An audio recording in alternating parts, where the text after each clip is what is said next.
সুপ্রিয় দর্শক শ্রোতা ভাই বোনেরা, আজকের পৃথিবীর সবচাইতে আলোচিত এবং ঘটনাবহুল ভূখণ্ডসমূহের অন্যতম হলো সিরিয়া। একজন মুসলমানের কাছে মক্কা এবং মদিনার পরে তৃতীয় সবচেয়ে গুরুত্বপূর্ণ এবং পবিত্রতম ভূখণ্ড হলো সিরিয়া। কারণ রাসূল করিম সাল্লাল্লাহু আলাইহি সাল্লামের বহু তাৎপর্যপূর্ণ ভবিষ্যৎবাণী রয়েছে সিরিয়াকে কেন্দ্র করে। আজকের সিরিয়ার প্রাচীন এবং ঐতিহাসিক নাম ছিল শাম। এই শামকে কেন্দ্র করে যতগুলো বর্ণনা হাদিসের কিতাবসমূহে পাওয়া যায়, সেই শামের সীমানা অবশ্য আজকের সিরিয়া থেকে বেশ খানিকটা বিস্তৃত এবং বড় ছিল। সিরিয়া, জর্ডান, ফিলিস্তিন এবং লেবানন এই দেশগুলো মিলে ছিল তখনকার শাম। অবশ্য তখনকার শামের সবচেয়ে প্রধান এবং বড় অংশ যেহেতু আজকের সিরিয়ায়, সেই জন্য সিরিয়াকেই সাধারণত শাম বলা হয়। শাম বা সিরিয়ার প্রধান এবং অন্যতম বৈশিষ্ট্য হলো যুগে যুগে আল্লাহ সুবহানাহু ওয়া তাআলার পক্ষ থেকে বিভিন্ন নবী রাসূল যে সারা পৃথিবীতে এসেছেন, তাদের সবচেয়ে বড় অংশ এবং সবচেয়ে বেশি সংখ্যক নবী রাসূল এসেছেন এই শাম বা সিরিয়ায়। শাম বা সিরিয়া এটাই কিয়ামতের ময়দান হবে। কিয়ামতের দিন লোকেরা এখানেই সমবেত হতে থাকবে। এর বাইরেও শাম বা সিরিয়া প্রসঙ্গে রাসূল করিম সাল্লাল্লাহু আলাইহি সাল্লামের আরো অনেক গুরুত্বপূর্ণ মন্তব্য এবং বক্তব্য রয়েছে। সামান্য কয়েকটি বক্তব্য আজ আপনাদের সম্মুখে আমরা পেশ করতে চাই। তার মধ্যে এক নম্বর হলো সহিহ বুখারীতে বর্ণিত হয়েছে, নবী আলাইহিস সালাম বলেছেন, লা তাযালু তায়ফাতুম মিন উম্মতি মানসুরিন লা ইয়াদুররুহুম মান খাযালাহুম হাত্তা তাকুমাস সাআ। অর্থাৎ আমার উম্মতের মধ্যে একটা বিশেষ শ্রেণী, বিশেষ কিছু লোক থাকবে, একটা দল থাকবে যারা সত্যের পক্ষে লড়াই করতে থাকবে, আল্লাহর সাহায্য তাদের সঙ্গে থাকবে এবং তারা এই সত্যের পক্ষের লড়াইকে অব্যাহত রাখবে কিয়ামত কায়েম হওয়া পর্যন্ত। তাদেরকে যারা পর্যদস্ত করতে চায়, অপমান করতে চায়, ক্ষতি করতে চায়, তাদের কেউই তাদের কোনো ক্ষতি করতে পারবে না। এই হাদিসে নবী আলাইহিস সালাম যে দলটির কথা বলেছেন, যারা সাহায্য প্রাপ্ত হবেন আল্লাহর পক্ষ থেকে এবং যারা অটল অবিচল থাকবেন সত্যের উপরে কিয়ামত পর্যন্ত, যাদেরকে কেউ অপদস্থ করতে পারবে না, সেই দলটি কারা এবং তাদের অবস্থান কোথায় হবে, এই প্রসঙ্গে সহিহ বুখারীতে নবী আলাইহিস সালামের একাধিক সাহাবায়ে কেরামের মন্তব্য রয়েছে, যারা বলেছেন যে এখানে যে দলটির কথা বলা হয়েছে তারা হলেন সিরিয়ায় অবস্থানকারী হবেন এবং এটা হবে কিয়ামতের ঠিক আগ মুহূর্তে। তাবরানীর এক বর্ণনা নবী আলাইহিস সালাম নিজেও বলেছেন আল্লাহর সাহায্যপ্রাপ্ত সেই দলটি থাকবে সিরিয়ায় বা শামে। সিরিয়া প্রসঙ্গে দ্বিতীয় হাদিসটি বর্ণিত হয়েছে সহিহ বুখারীতে। বিখ্যাত সাহাবী আব্দুল্লাহ ইবনে ওমর রাদিয়াল্লাহু তাআলা বলেছেন, রাসূল করিম সাল্লাল্লাহু আলাইহি ওয়াসাল্লাম ইরশাদ করেছেন, আল্লাহুম্মা বারিক লানা ফি শামিনা ওয়াফি ইয়ামানিনা, অর্থাৎ আল্লাহ আমাদের সিরিয়ায়, আমাদের ইয়ামানে আপনি বরকত দান করুন। এই কথা বলার পরে উপস্থিত লোকেরা বলল, ইয়া রাসূলুল্লাহ ওয়াফি নাজদিনা, আমাদের নজদেও আল্লাহ বরকত দান করুন, সেই দোয়া করুন আপনি। নবী আলাইহিস সালাম তাদের কথায় কর্ণপাত না করে আবারও বললেন, আল্লাহুম্মা বারিক লানা ফি শামিনা ওয়াফি ইয়ামানিনা। লোকরা আবারও বললেন ওয়াফি নাজদিনা, আমাদের নজদেও। নবী আলাইহিস সালাম তখনও একই কথার পুনরাবৃত্তি করলেন এবং পরিশেষে বললেন, নাজদ সেই জায়গায় তো ফিতনা ফাসাদ হবে, সেখানে তো হত্যা মারামারি খুনাখুনি হবে, সেখানে তো ভূমিকম্প দেখা দিবে এবং সেখান থেকে তো শয়তানের শিং উত্থিত হবে, সেখান থেকে তো শয়তানের শিংয়ের আবির্ভাব ঘটবে, বের হবে।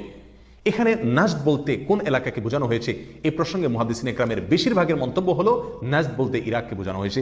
নাজদ বলা হয় উঁচু অঞ্চলকে, আরবের বিভিন্ন অঞ্চলকে নাজদ বলা হয়। হেজাজ এটাকেও নাজদ বলা হয়, যেটা সৌদি আরবের ভিতরে, আর ইরাককেও নাজদ বলা হয়। সহিহ বুখারীর বিশ্ববিখ্যাত ব্যাখ্যাতা আল্লামা কিরমানী রাহিমাহুল্লাহ এবং আল্লামা খাত্তাবী রাহিমাহুল্লাহ এবং আল্লামা ইবনে আব্দুল বার রাহিমাহুল্লাহ সহ অনেক বড় বড় মুহাদ্দিসিনে কেরাম এবং হাদিসবিদগণ মন্তব্য করেছেন যে হাদিসের শেষ অংশে নবী আলাইহিস সালাম যে নাজদ প্রসঙ্গে মন্তব্য করেছেন, সেখানে নাজদ বলতে ইরাককে বোঝানো হয়েছে। হাদিসের সবচেয়ে বড় সমাহার কানজুল উম্মালে আবু নাঈমে বর্ণিত নবী আলাইহিস সালামের এক হাদিসে পরিষ্কারভাবে নবী আলাইহিস সালাম নিজেই বলে দিয়েছেন এখানে নাজদ বলতে ইরাককে বোঝানো হয়েছে। যাই হোক, এই হাদিস থেকে আমরা বুঝতে পারলাম বরকত নবী আলাইহিস সালাম চেয়েছেন আল্লাহর কাছ থেকে এই শাম বা সিরিয়ার জন্য। তাহলে এই শাম বা সিরিয়া এটা গুরুত্বপূর্ণ একটি জায়গা এবং নবী আলাইহিস সালামের কাছে খুবই প্রিয়, আল্লাহর কাছে খুবই তাৎপর্যপূর্ণ একটি ভূখণ্ড। তৃতীয়ত যে হাদিসটি আমরা এই প্রসঙ্গে পেশ করতে চাই, সেটি বর্ণিত হয়েছে সুনানে আবু দাউদে এবং মুসনাদে আহমদে। নবী আলাইহিস সালাম থেকে বর্ণনা করেছেন আব্দুল্লাহ ইবনে হাওয়ালা রাদিয়াল্লাহু তাআলা আনহু, তিনি বলেন যে রাসূল করিম সাল্লাল্লাহু আলাইহি ওয়াসাল্লাম আমাকে বলেছেন, দেখো যখন তুমি দেখবে যে খেলাফত পবিত্র ভূমিতে অবতরণ করেছে, নেমেছে, এসেছে, প্রতিষ্ঠিত হয়েছে, তখন তুমি ধরে নিবে যে কিয়ামত খুবই সন্নিকটে এসে গেছে। এই হাদিসে নবী আলাইহিস সালাম পবিত্র ভূমিতে যে খেলাফত অবতরণ করলে কিয়ামত নিকটবর্তী এটা বোঝা যাবে বলেছেন। এখানে পবিত্র ভূমি বলতে তিনি কি বুঝিয়েছেন, এই ব্যাখ্যা প্রসঙ্গে প্রায় সকল মুহাদ্দিসিনে কেরামের অভিমত হলো নবী আলাইহিস সালাম এখানে সিরিয়াকে বুঝিয়েছেন। আগে এবং পরের আলোচনাকে পর্যালোচনা করলে সেটাই পরিষ্কার হয়ে যায়। সিরিয়া প্রসঙ্গে চতুর্থ যে হাদিসটি আমরা পেশ করতে চাই, সেটি সুনান তিরমিজিতে বর্ণিত হয়েছে। সেই হাদিস থেকে বোঝা যায় নবী আলাইহিস সালাম সিরিয়াকে গোটা মুসলিম বিশ্বের জন্য হৃৎপিণ্ড হিসেবে অভিহিত করেছেন, মন্তব্য করেছেন। তিনি বলেছেন, সিরিয়ার লোকেরা যখন খারাপ হয়ে যাবে, মন্দ এবং খারাপ দিক যখন সিরিয়ার লোকদেরকে গ্রাস করবে, ছেয়ে যাবে, তখন তোমরা ধরে নিবে পৃথিবীর কোনো জায়গায় আর কোনো ভূখণ্ডে মুসলমানদের মধ্যে আর কোনো কল্যাণ অবশিষ্ট নেই। অর্থাৎ হৃৎপিণ্ডের মতো সিরিয়ার মানুষের মধ্যে যখন পচন ধরবে, তখন গোটা দেহে, গোটা মুসলিম বিশ্বের মধ্যেই পচন তার আগেই ধরে গেছে, এটা পরিষ্কারভাবে বোঝা যাবে। এই হাদিস থেকেও সিরিয়া অত্যন্ত গুরুত্বপূর্ণ ভূখণ্ড, সেটা পরিষ্কারভাবে আমরা বুঝতে পারি। সিরিয়া প্রসঙ্গে 5 নম্বর হাদিসটি বর্ণনা করেছেন আবু হুরায়রা রাদিয়াল্লাহু তাআলা আনহু, আর এটি বর্ণিত হয়েছে সুনান ইবনে মাজাহ। নবী আলাইহিস সালাম বলেছেন, একটা সময় আসবে যখন গোটা বিশ্বে বড় বড় যুদ্ধ বিগ্রহ সংগঠিত হবে, বিশ্বজুড়ে যখন বড় বড় যুদ্ধ দেখা দিবে, তখন মাওয়ালিদের অর্থাৎ নও মুসলিমদের একটি দল আল্লাহর পক্ষে, সত্যের পক্ষে, আল্লাহর দিনের জন্য লড়াই করতে থাকবে এবং তখনকার আধুনিক যত অস্ত্রশস্ত্র এগুলিতে তারা সজ্জিত থাকবেন এবং সত্যের পক্ষে লড়াই করতে থাকবেন। তাহলে চরম সংকটময় পরিস্থিতিতে আল্লাহ সুবহানাহু ওয়া তাআলার একটা বিশেষ সাহায্য এবং অনুগ্রহ আমরা দেখতে পাচ্ছি, আর সেটা অবতীর্ণ হবে, সেটা নাজিল হবে এই সিরিয়ার দামেস্ক নামক শহরে। নাম্বার 6, সিরিয়া প্রসঙ্গে নবী আলাইহিস সালামের আরেকটি তাৎপর্যপূর্ণ ভবিষ্যদ্বাণী রয়েছে, যেটি বর্ণিত হয়েছে সহিহ মুসলিমে। বর্ণনা করেছেন সাহাবী নওয়াস ইবনে সুবহান রাদিয়াল্লাহু তাআলা আনহু। তিনি বলেছেন, নবী আলাইহিস সালাম একবার দাজ্জাল প্রসঙ্গে দীর্ঘ এবং বিশদ আলোচনা করলেন। একটা পর্যায়ে এসে তিনি বললেন, কিয়ামতের পূর্বে আল্লাহর নবী ঈসা আলাইহিস সালাম যে আসমান থেকে অবতরণ করবেন পৃথিবীতে, তিনি অবতরণ করবেন মূলত সিরিয়ার দামেস্ক নামক শহরের, বর্তমান যে রাজধানী সেই দামেস্ক শহরের পূর্ব অঞ্চলের একটি উঁচু এবং সাদা মিনারায় তিনি অবতরণ করে দুনিয়াতে আসবেন। এসে সারা পৃথিবী জুড়ে তাণ্ডব চালানো দাজ্জালের বিরুদ্ধে তিনি লড়াই করবেন এবং সিরিয়ার এই লুদ নামক জায়গায় তিনি দাজ্জালকে হত্যা করবেন। একজন মুসলমানের কাছে যে সিরিয়ার ভূখণ্ডটি অত্যন্ত তাৎপর্যপূর্ণ তা পরিষ্কারভাবে হাদিসের মাধ্যমে ফুটে ওঠে। নাম্বার 7, তিরমিজি বর্ণিত এক হাদিসে আরসেল নবী আলাইহিস সালাম ইরশাদ করেছেন, কিয়ামতের পূর্বে ইয়েমেনের হাজরামাউত নামক শহরে সেখানে আগ্নোৎপাত দেখা দিবে, আগ্নেয়গিরি দেখা দিবে এবং সেই আগুন মানুষকে ধাওয়া করতে থাকবে।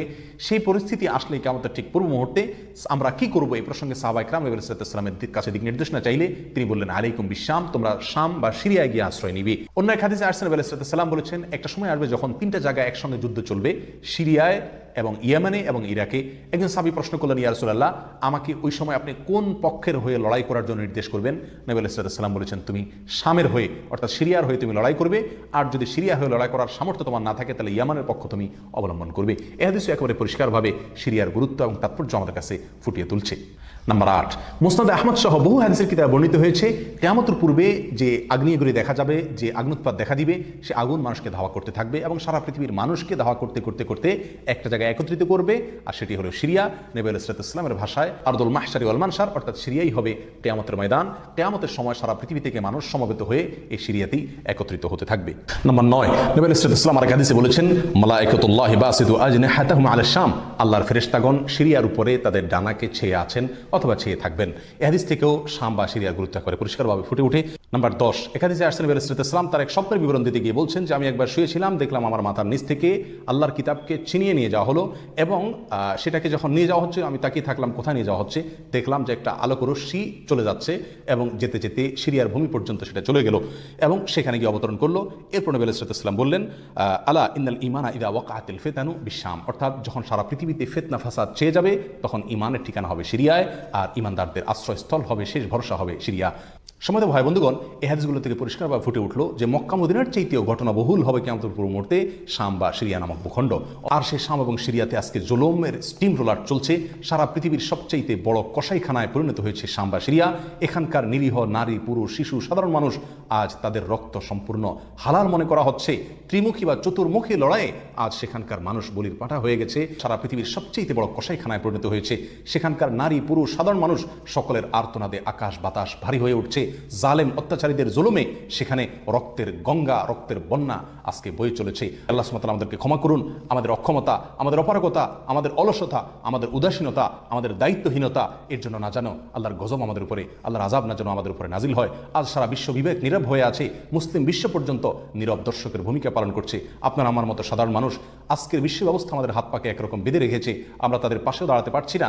অতএব কমপক্ষে আল্লাহর কাছে দোয়া করি, আল্লাহ আমাদের অক্ষমতাকে ক্ষমা করুন, আল্লাহ তাদের সাহায্য করুন, তাদের সহযোগিতা করুন। জালেমদের কালো হাতগুলোকে আল্লাহ সুবহানাহু ওয়া তাআলা ভেঙে চুরে চুরমার করে দিন। প্রিয় বন্ধুগণ, নিরাশ হওয়ার কোনো কারণ নেই। সিরিয়ার মানুষদের দিয়ে আল্লাহ সুবহানাহু ওয়া তাআলা অনেক বড় খেদমত নেবেন। হয়তো তাদের পরীক্ষা চলছে, আল্লাহ সাহায্য ইনশাআল্লাহ অচিরেই আসবে।